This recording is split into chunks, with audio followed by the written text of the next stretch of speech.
We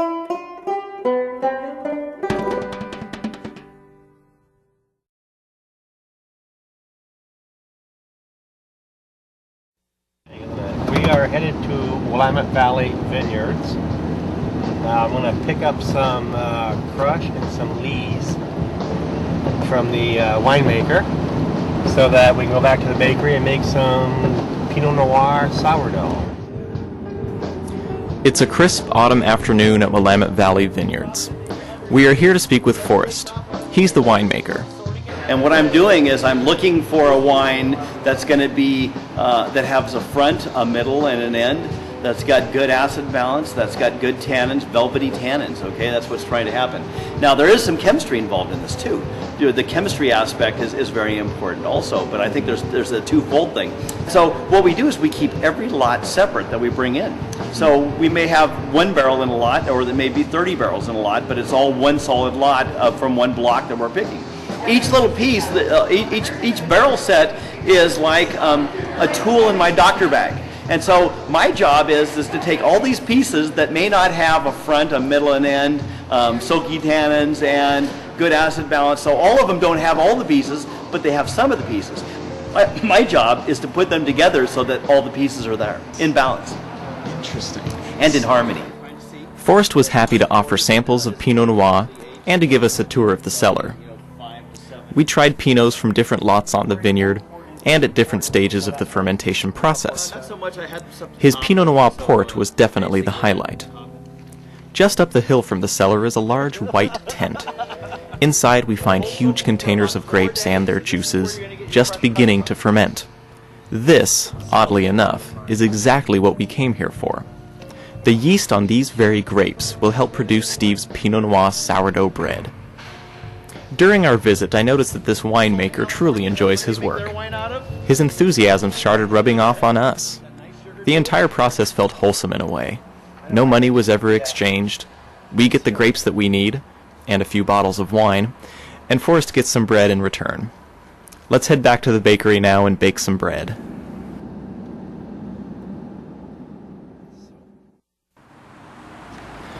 So, just like at the winery, you have to punch this down. Now you see that foam? That's that CO2 he was talking about, that Forrest was talking about. So this right here is just beginning to ferment. It is. Starting. And when I bring it in, I actually dilute them with water so I can get more volume. Gotcha. Because I really don't want much of the fermentation. Because the fermentation for me has to happen in the dough, not in the wine. Yeah. So I got to be careful because otherwise we can run into some issues. It gets too much fermentation, then it doesn't work quite right. Before we do anything here, let me quickly explain how sourdough works. It begins with a starter. The starter is composed of nothing more than flour, water, and wild airborne yeast. This mixture is allowed to ferment and is used to inoculate the dough. The yeast and bacteria from the starter will help the dough rise. During this process, the cellular structure of the flour will break down. The finished product will be more nutritious, easier to digest, and have superior taste. Meanwhile, the starter is replenished and used over and over again. A well-nurtured sourdough starter can live for decades. When you have a little bit of yeast, this is almost 100% live and active. What we buy in grocery stores, the Red Star and Fleshman's dry active yeast. It's the regular yeast stuff. We take the same amount compared to that nasty stuff, maybe half of it's alive. Really? Yeah. When you take a sourdough, you have very few that are live yeast. Very, very few. So it's from a very few live yeast to lots to an incredible amount. And the difference is what you can do. When you make a dough with this stuff, this nasty stuff, you got one shot. You really do. If you make a mix and something happens, it's very difficult to go back and reconstitute and make it work again. Whereas this you can.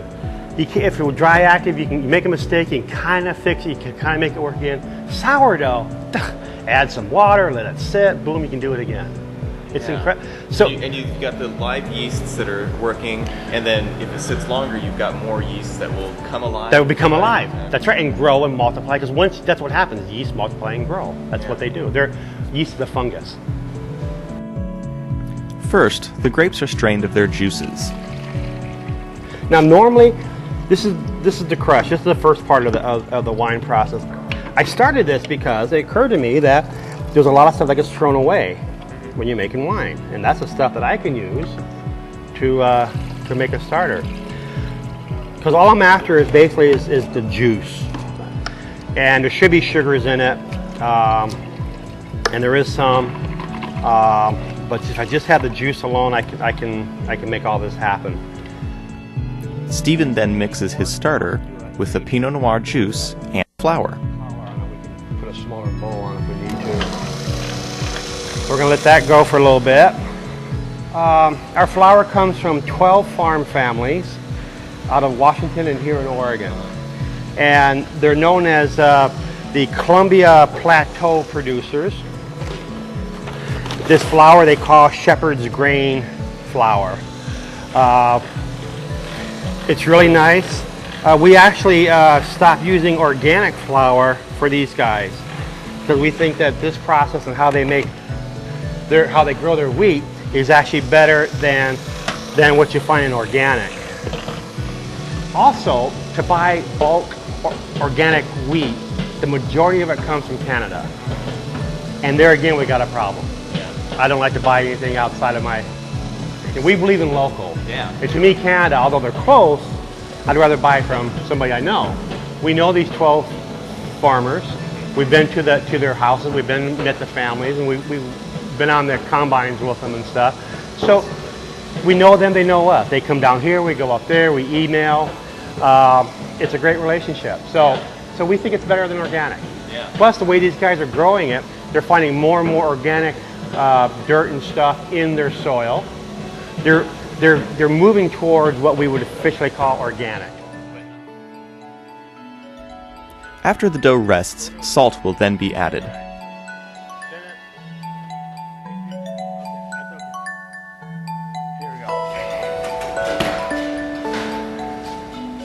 Next, the dough will be cut and portioned. Steve then kneads and shapes the dough. That's right. Something really big. He lets the dough rest once more. During the next few hours, the dough will begin to rise and take on a delicious sour character. So we slash it a few times. Slashing breads is two things. One, you do it for decoration, and the other is you kind of guide the dough into how it's going to expand and blow. It's going to blow out. If you don't slash it, it blows out. Yeah. If you cut it, it kind of helps it to direct those gases out. Now all we do is just shove this puppy in. Finally, after much anticipation, we bake.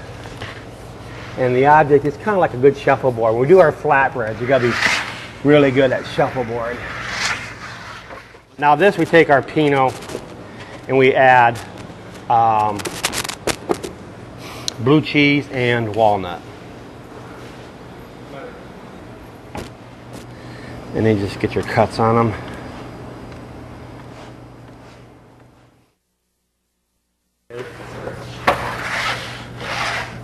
Okay, they're in there, and we have to spray water into it. So we spray it. The water gives it the crust, gives it a nice hard crust. If we didn't do it, breads come out looking nice, but people like that crust, and so. Isn't that lovely?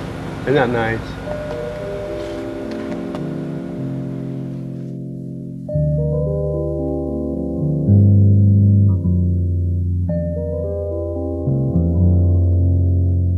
If you would like more information on living culture, visit our website, www.livingcultureonline.com.